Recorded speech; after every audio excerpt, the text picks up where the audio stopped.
And we are live!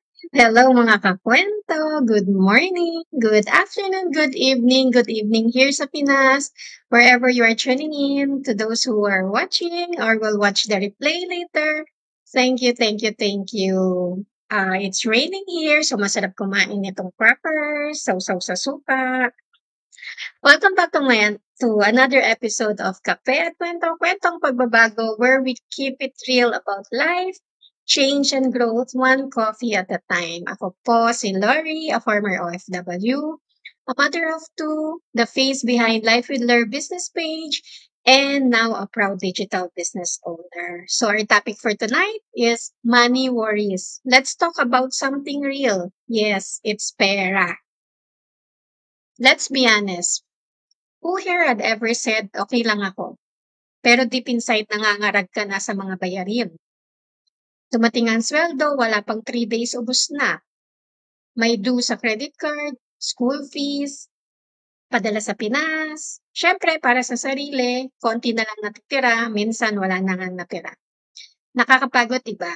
Nakakayaman minsan aminin, pero totoo. And I keep on reiterating this because I genuinely want to help you. Yes, you. You might be silently struggling, but too afraid to admit it.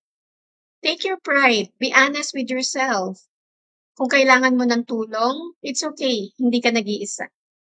That first step, admitting that you need help, it could be the start of your breakthrough. There was a time I felt the same. I was silently praying for a way out, not to be super rich agad, but at least to breathe.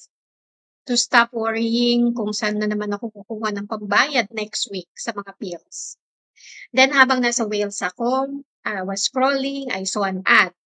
Yep, isang ads from someone named Mimi.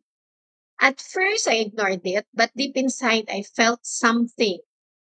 Maybe this is the opportunity I was praying for.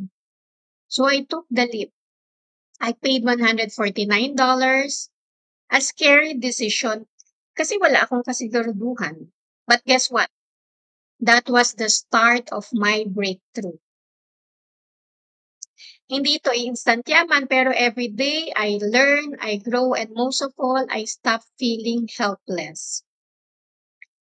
I have one view, but I cannot see the viewer. Anyway, thank you if somebody is watching my live. So, as I mentioned, hindi ito instant yaman. Ngayon, I have something I owe. A digital business na habang natutulog ako, may potential na magtrabaho para sa future ko. So mga kakwento, I'm not saying ito yung solusyon sa problema nyo.